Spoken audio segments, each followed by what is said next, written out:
Revulsion kicks off with a dead body being dragged off to be disposed of. The opening shot of an alien ship was there to assure us that this wasn't a case of someone bringing the captain decaffeinated coffee by mistake. This time the dude's being hauled off by our gold-skinned pal here, whom we soon realize is a hologram when he fizzles a moment. But it's nothing to be ashamed of. Lots of people fizzle at the sight of blood. While he's busy sending off a distress signal, we see Tuvok is getting promoted. And by promoted, I mean given a roast, where Tom and Harry laugh about the time they programmed Tuvok's panel to say, "Live long and prosper," every time he checked the internal sensors. Because, of course, the most fun thing you can do is make the head of security on a ship where security is shit at the best of times even more disinclined to actually work at security. After the promotion is done and everyone can get back to annoying each other on an official basis, Tom ducks out to talk to Torres about events that happened in an episode that I haven't reviewed yet. Shocking though that it is, since we passed the halfway point on that already. But it was the flashpoint moment of the Torres-Paris shippers, which was apparently so shocking that these two are having trouble figuring out what to do next. Tom knows Torres enough to know that she blurts shit out she doesn't mean all the time. But when she admits to it again briefly before resorting to babbling, he just kisses her because it's the fastest way to get her to stop talking. If you don't have an off-button hypospray handy, of course, which he doesn't because it's not as if he's a nurse. Do you want me to be the new nurse? Well, that didn't take long. Actually, put in that context, you have to wonder what Janeway was thinking back in Parallax. I need to give someone access to a wide variety of narcotics that can be easily abused by someone who's less than scrupulous. Well, the only obvious answer is the convicted felon with an overactive sexual appetite. Now, on to the ship's ambassador. Who is the most annoying member of the crew that I could inflict upon alien guests? I think we should consider this your first official assignment as ambassador. Unofficially, your first assignment is to smuggle in some Romulan weed. I am jonesing for that stuff. Also, Harry gets tasked with handling the new astrometrics lab, which he'll be doing with Seven. Incidentally, this entire scene is handled in one long continuous shot, from Tuvok's acceptance, to the kiss, to discussing sickbay, to Harry's ever-present shame, to Janeway and Neelix. Kenneth Biller, whose writing I have often commented on, will be a name familiar to you because of Voyager and other works, like his sole writing job for The X-Files, the episode Eve, which received high praise from Chris Carter himself. Here, I want to share the actual quote with you. Eve was an amazing episode because it was beautifully rewritten. Morgan and Wong did a fantastic rewrite job. So with that ringing endorsement of someone else completely redoing what he already did as his primary job, we now switch gears to Biller doing directing. This scene certainly does stand out, given how different it is from Voyager's normal way of being shot. Kind of a Martin Scorsese sort of thing. Anyway, the scene is interrupted by that distress call from the hologram. He's begging for help, and the Doctor is uber excited about leading an away team to go try to help, which Janeway permits on the grounds that sending Torres to assist one hologram to help another is a great way to annoy the crap out of her, which is another dot on her Annoy the Crew bingo card.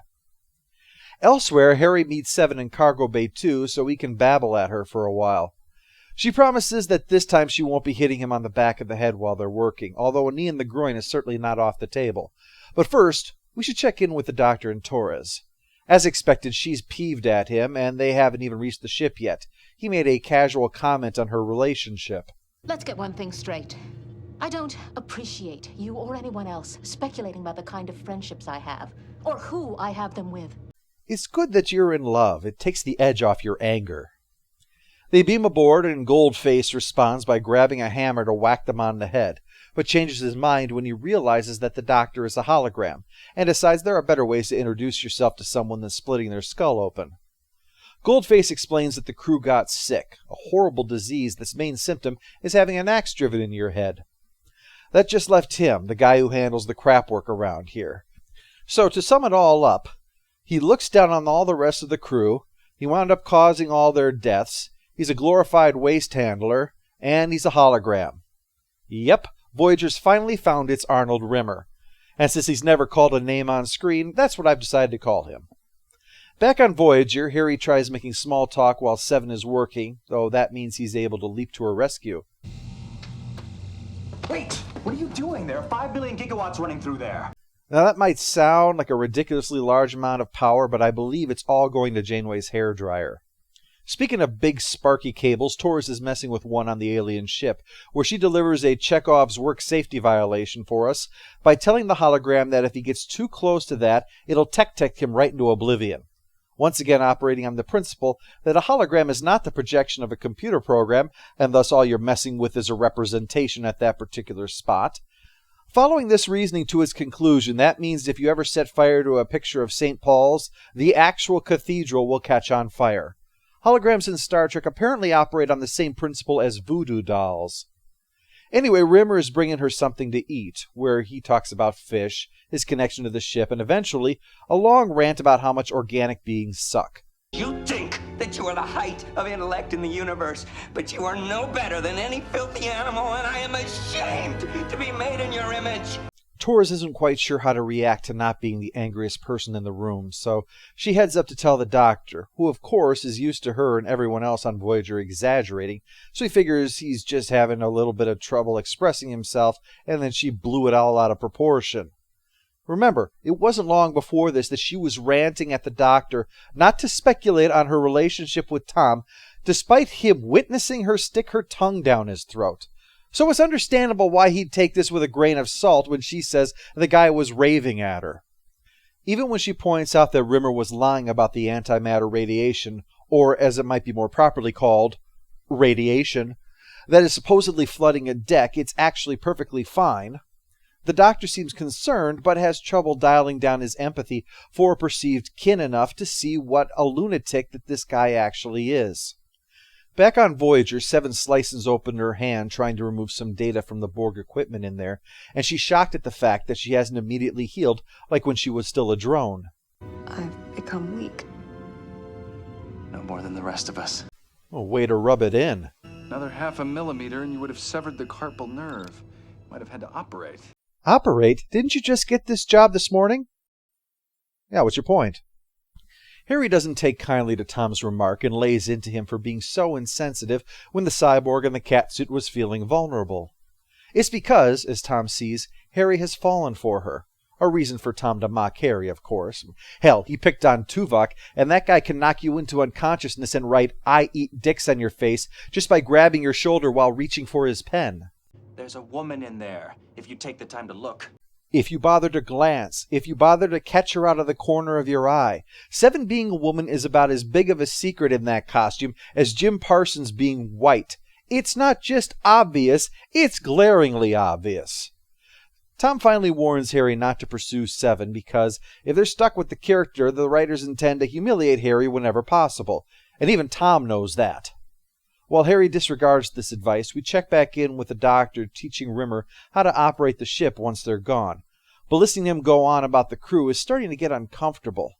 Rimmer announces that he won't be bringing the ship back and wants the doctor to come with him. He's a slave too, although that's misleading because that describes the entire Voyager crew.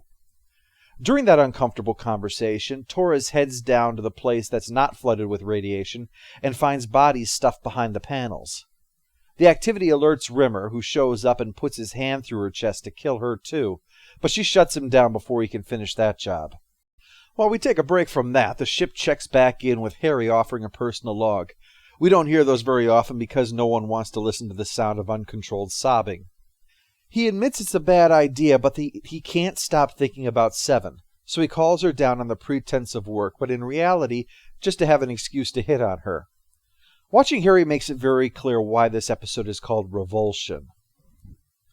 When doing these reviews, sometimes I read what others have said about it, just to see if there are any topics I should perhaps address, or to get a fan feel for it.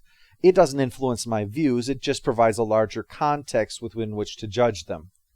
This time I came across a scathing review of this episode's treatment of women, both of Torres as a typical slasher film victim, and of Seven's behavior here in particular, making her seem such a stereotypical toy, acting sexy and swaggering on the one hand, but needing male assurance and being all forward when the idea of sex comes up. Quote, "This creature was obviously created by men. Adolescent men." And while Braga was the one who conceived of Seven, and I will be the first to agree too with that attitude, I've said more than once that While I enjoy looking at sexy women as much as the next heterosexual man, I would have preferred Seven spending more time in the Borg suit to have her exit by a character choice, and to then put her in normal clothing instead of the brazen pandering that her costume offers. But I'm getting off the subject. While Braga created her, this episode, this portrayal, the one that made Torres a slasher victim and Seven seem an adolescent male fantasy, was written by Lisa Klink, proving once again the truth of diversity. It doesn't matter whether you're black or white, male or female. You can still write a disappointing script full of horror movie tropes and reduce a compelling character to a sex toy. It's a new dawn. Anyway, as I've said before about Harry, his obvious interest in Tom does not equal Harry is gay. It's simply that Harry approaches sexuality like a dog chasing a car that wouldn't know what to do with it if it caught it. To prove this, Seven recognizes Harry's awkward attempts to woo her for what they are, and offers to skip right to the boning. So Harry immediately refuses any offer of consensual sex in favor of his usual evening's romance of standing in the shower crying quietly to himself. Speaking of having someone grab hold of your heart and crush it, we should probably check back in with Torres, who is recovering from precisely that. The doc says it isn't looking good unless they can get her back to Voyager, but there's a dampening field in place that's stopping them from leaving. While Torres tries to fix it, Rimmer shows up and whops her on the head, and then starts arguing with the doctor. Only problem is, neither one can do anything to the other one, since neither one has any actual substance. But the mobile emitter does, and hitting that knocks the doctor offline. This means Torres is on her own with the killer, unable to hurt the unstoppable monster, and forced to weakly stumble away from him while pursued. She crawls away as he comes in for the kill, then grabs the cable and shorts out his hologram, and of course, that completely destroys him thanks to sympathetic magic. A hologram is just like an effigy or a fetish. Oh, and of course I can't say fetish without thinking of Harry Kim, so we should probably go check up on him. He tries to get reassigned, but Chakotay won't wear it, not unless Harry has a reason, and I'm terrified of girl parts isn't really a reason. So he and Seven will supervise the construction of the new astrometrics lab. Torres gets fixed, and the doctor makes jokes at Tom's expense. The end. Post-episode follow-up. Stupid Neelix's moment is the mere idea that they are turning a lying scrap collector into their ambassador. At least his cooking only damaged Voyager and the crew. Now he's being inflicted on the entire quadrant. Final score for Revulsion is 5 out of 10. It's a typical Voyager episode. Guest star Leland Orser does a magnificent job with his part, and his chemistry with Picardo is definitely the highlight of the episode. Seven and Harry, on the other hand, are basically engaged in a long setup to a joke that wasn't worth it.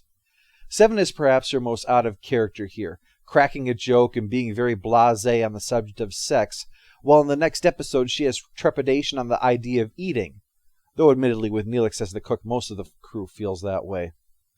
And the story very much had the feel of someone whose knowledge of science is pretty much knowing that it exists, and that's it. As I've made clear, the technology isn't really thought through, and the numbers that are thrown around in here don't make any sense. Harry wasn't exaggerating, or Seven would have corrected him, but the number that he gives is ridiculously large. About 5,000 times what we'll hear next month is beyond the power of the Enterprise D. Or take the figure of 59% of the energy on the alien ship is being devoted solely to life support. We're talking, gravity, a heater, and a few recycling systems and food processors? That's seriously less than what it's going to take to make this thing fly at faster than light speed, isn't it? I know this sounds like the typical fanboy obsession with minutia, but it bugs me in the same way someone saying a loaf of bread costs $50 and a new car costs $200. Your numbers call attention to themselves by being so obviously absurdly wrong, and you don't even need numbers in the scene, so why do you have them in there? It's like listening to a character who's an historian suddenly claiming they're an expert because of their published dissertation on Franklin Roosevelt's 1946 presidential race against Dwight Eisenhower, when FDR never ran against Ike, 1946 wasn't an election year, and at the time, FDR was dead. Everything you just said undermined the entire point you were making by getting into details that you clearly know nothing about, so why did you include them? A writer should always play to their strengths. If you don't know tech, emphasize character. If you're bad at character, but good with plots, then play up clever storytelling. If you're bad at all of that stuff, work on Enterprise. I mean, it's good to stretch yourself, but try not to pull a muscle in the process.